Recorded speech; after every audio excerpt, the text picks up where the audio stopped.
Right.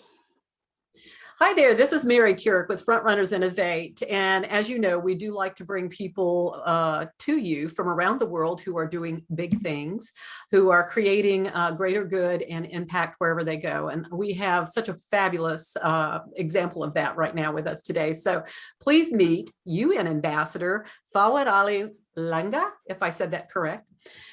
He's from Pakistan, and welcome. I'm going to call you Ambassador Fawad because I know you. So, and the way that I know him is through an organization called Youth Together. Thank you, Mary. Yeah, so we work on an international board together for youth development around the world. And so it's no surprise to me that when I dug into the ambassador's background, I found a lot of youth-related endeavors and awards. But more importantly, it's more about humanitarian work. And so we wanted to kind of bring him to you as the viewers and the audience to get to know the type of work that's going on with the United Nations, because a lot of people don't know the breadth of what's happening there. And to get to know an individual who is doing more than his part. And that is the ambassador here. So Ambassador Fawad, welcome, and please share with us a little bit about your background and what brought you to this type of work.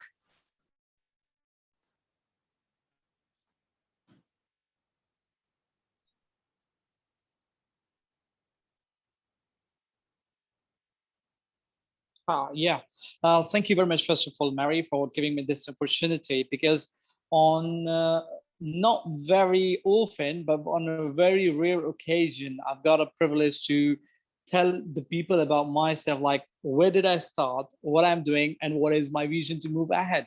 And of course, you have given me a privilege for that. Of course, I must say it all started in late 2009 when I've been introduced actually with this model United Nations platform, which we call the simulation of United Nations, and the different children and of course different youth educates are actually organizing different simulations.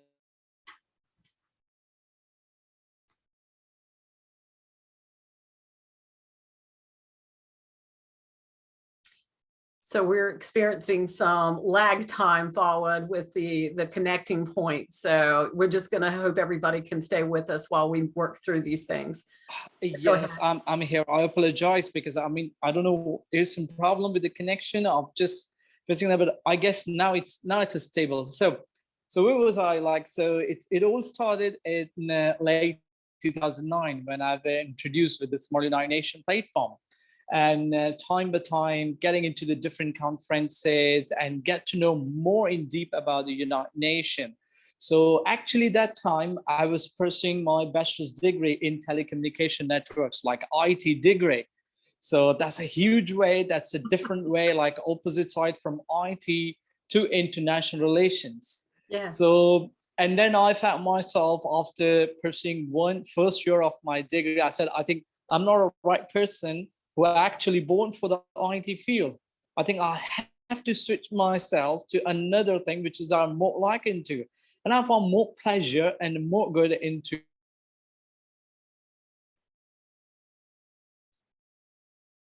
the United Nations side, actually, because that's like all those time having different conferences, then international recognitions.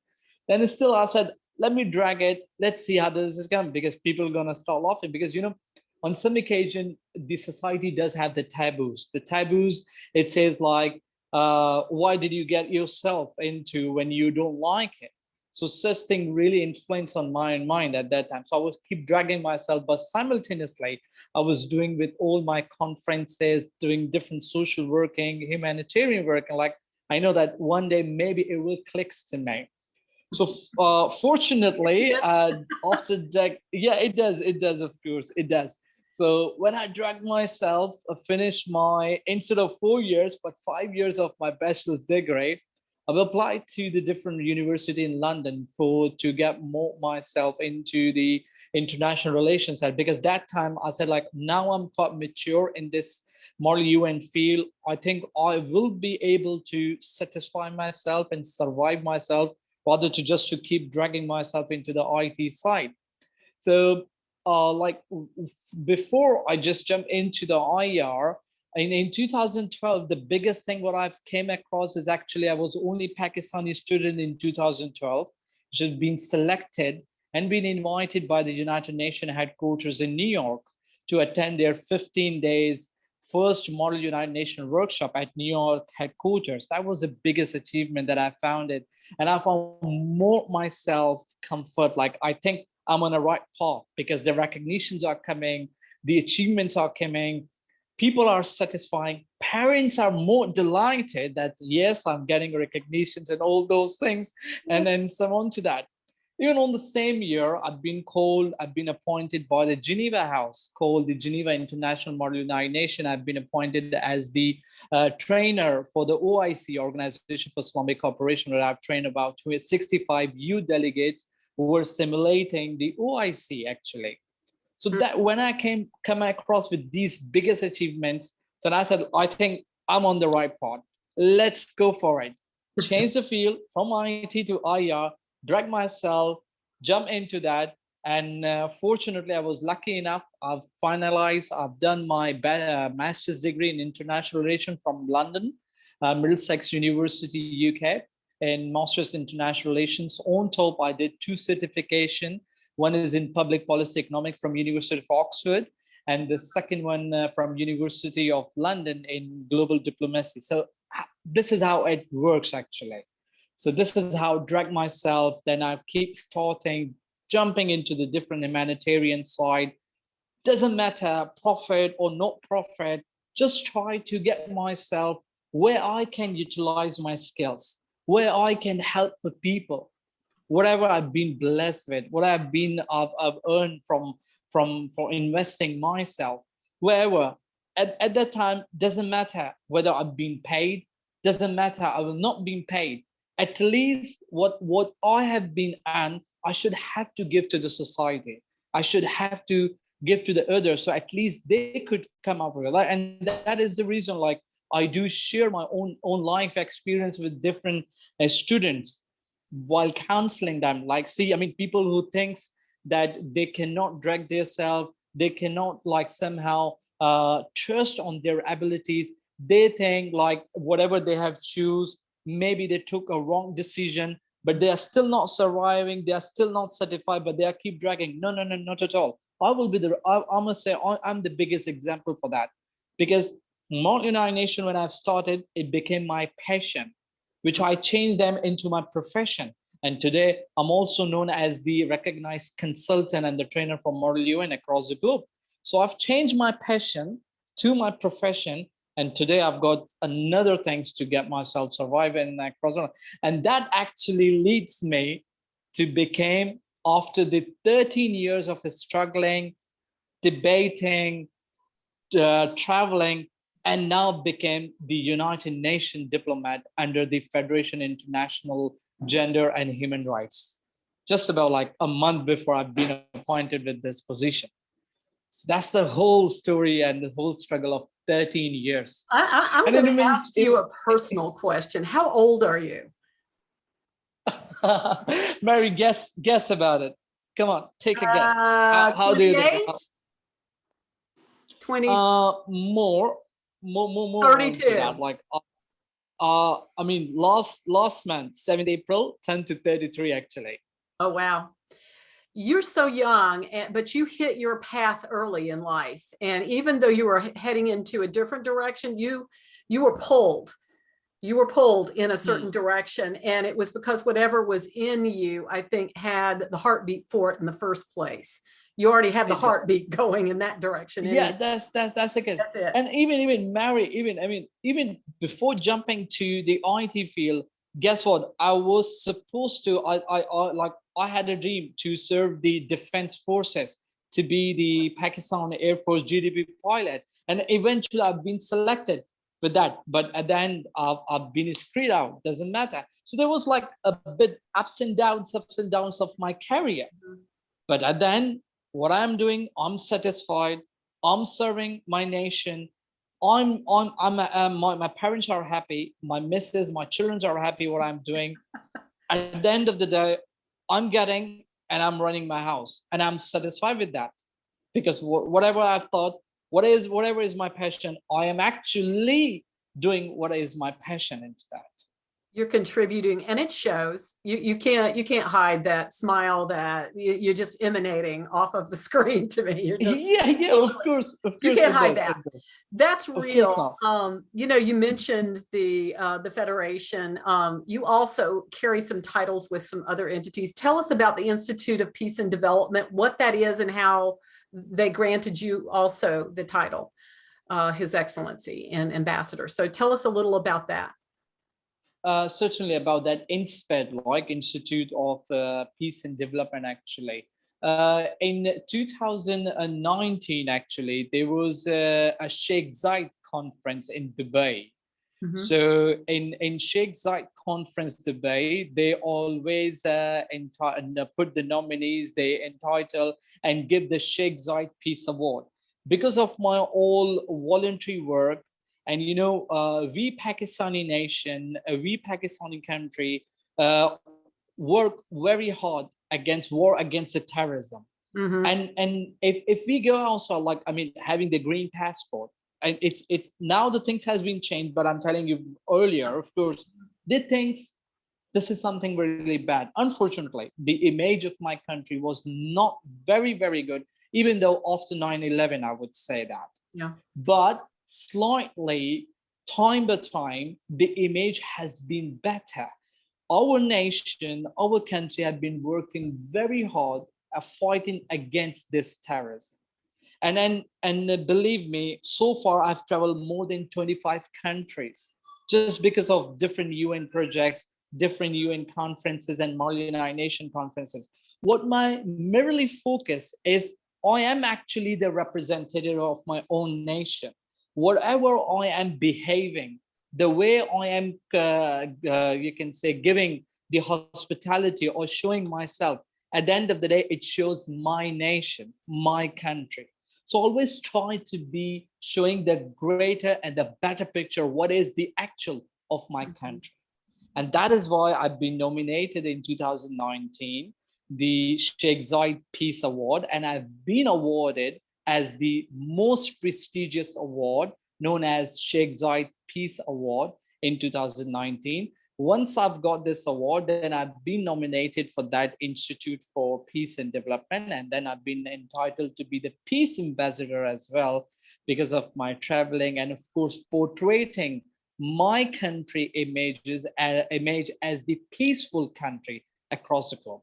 This is how actually this peace ambassadorship is going on. And then meanwhile, having plenty of peace conferences, which I attended, and give the actual picture, like how my country is actually working in order to save their sovereignty and the integrity. Like, we are a peaceful nation. We welcome peaceful relationship. We never said like we are up to the war or we are against or we are doing. No, not at all. We always fight against the terrorism. And indeed, we are the peaceful nation.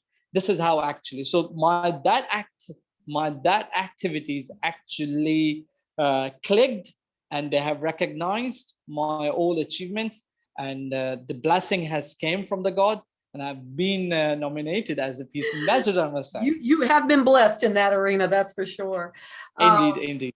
It's not easy work either. You know, if you're traveling all over, we know because we do global projects from my organization, and largely in third world countries. We just were able to activate some of our friends in the Frontrunners League, which is my community, to help get some oxygen concentrators over to India because they're just dying so fast. And then we activate to do some entrepreneurship programs with my business partner, who is Dr. Osita Anamika in Nigeria. I don't know if you knew that. He's my business partner in Nigeria. Oh, that's amazing. Yeah. Professor Osita is an amazing guy. He's an amazing guy. Big heart, such a big heart. He's very nice. I interviewed him for my media platform probably about 3.5, 4 years ago, and that's how we got to know each other. And then we started working on mentorship programs together, and we have a Daughters Global mentorship program going on now, where I have we've got mentees in Nigeria, Tanzania, India, and the UK right now. So hopefully once we get it out of pilot in August, we can make it fly a little bit better. But it fell on us. We did not seek it out. We had fathers, not mothers for the most part, but fathers who were introducing their 14, 15-year-old daughters to us and asking, would we help grow them, help giving them some connections from around the world so they'd be having some opportunities they wouldn't normally have. And that's why I'm not sure if you were on a call when we had Namara from Tanzania on. She's one of our mentees. She was 13 years old when we introduced her to a Youth Together board and asked her to have commentary because she wants to be a public speaker and advocate. She blew everybody away. 13 years old and she blew everybody away. She's going to lead that country someday. And that's these are the young guns. And then actually, I mean, we are seeing quite often such young guns these days, literally. Yes. Yeah, we've got, one thing that we are doing right now, Ambassador, is we're putting together a global girls poetry booklet. So we're seeking poems from girls 13, 14, 15 years old around the world, asking them to send them in on what is most present in their mind. It might be a big issue, or it might be just an event. It might be something passionate or not. And what we're doing is we're going to put it together, and it'll be a gift for the United Nations. And Dr. Anamika said it would go through an ambassador. He may ask you to deliver it, but what we're doing is gifting it to the United Nations so they can see what's on the minds of these young girls around the nation. And it's their gift. And also we have the blessing and endorsement of the DeSable Museum out of Chicago, which is the United States' largest African-American history museum. And we're working with them to try to do a special project. You got the cultural heritage side as well, I must say. It is something really amazing. It is something really great. Well, I'll tell you what's been fascinating, because we've asked two of the Daughters Global mentees to produce the project. We wanted to see them working together, one from India, one from Tanzania. One younger than the other. They're both poets. I put them together with a Pulitzer nominated poet to start the ball rolling, and so that they could hear from him, how you put together poems, and what the structure should be and all that. They listened intently. They asked great questions. We're in the process of finalizing. We probably have about 30 poems now from girls. It's surprising to see the level of despair in some of the poems. I'll be honest with you. If you ask 13, 14-year-olds what's on their mind and to share through artistry, you're going to get whatever is deep. You're going to get what's the deepest thing. So some of it's very, let's just say, enlightening and kind of scary, to be honest, that's what's on their mind. Some of it we'll have to kind of edit out because we were going to get parental consent to be able to publish. But the others will go to the UN so that they can see this is what's on the minds of girls in Africa, in certain areas of Africa, or in certain areas of India, or wherever it may be.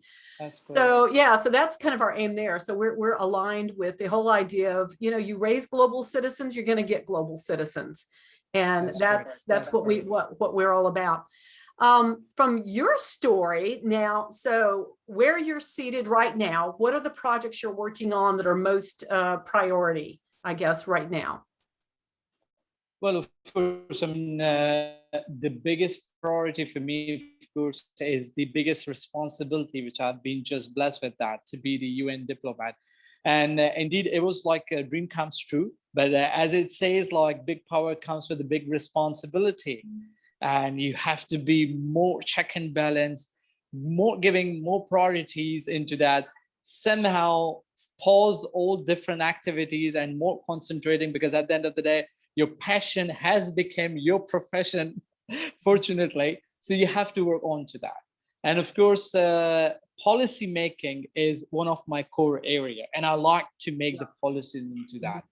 And when it comes to when I've been introduced with all those fellowships, thanks to our amazing mother, I must say, more inspirational, Her Excellency Dr. Amina, the lead advocate of that Federation International to Gender and Human Rights, of course.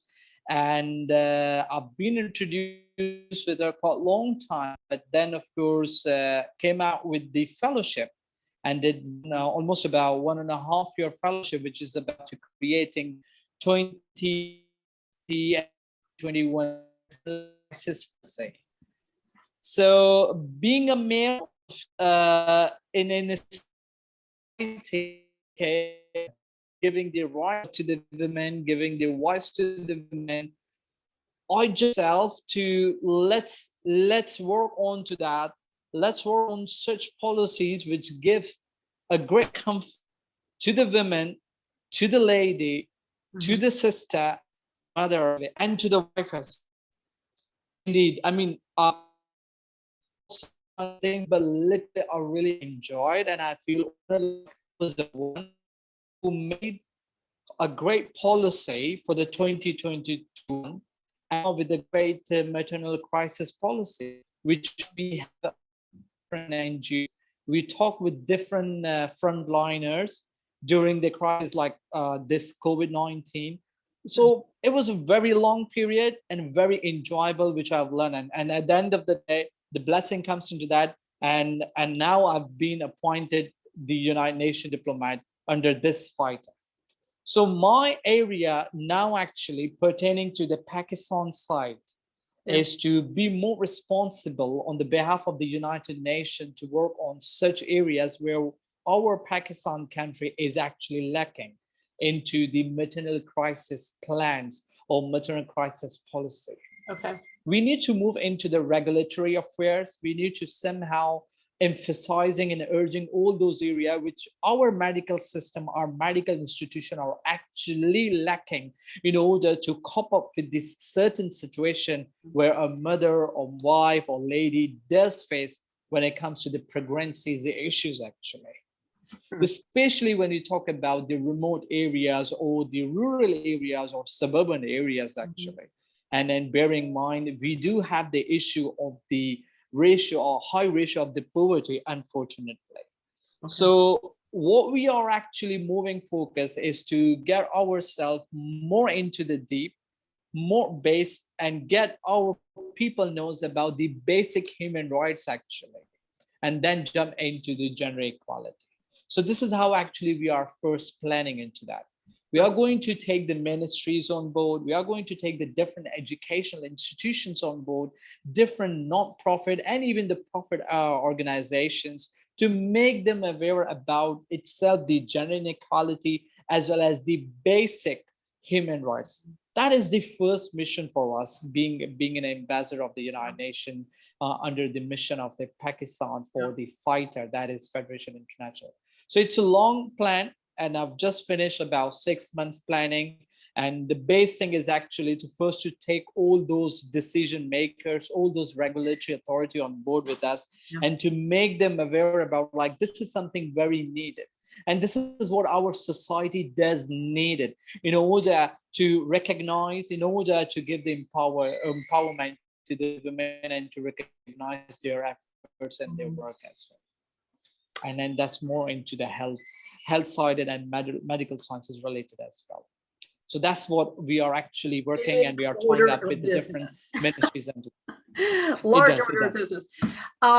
So, you know, in so doing, that's a large chunk of work to do when you're really talking about shifting mindsets and creating new paradigms for belief systems for people, decision makers on down to the users, the people themselves.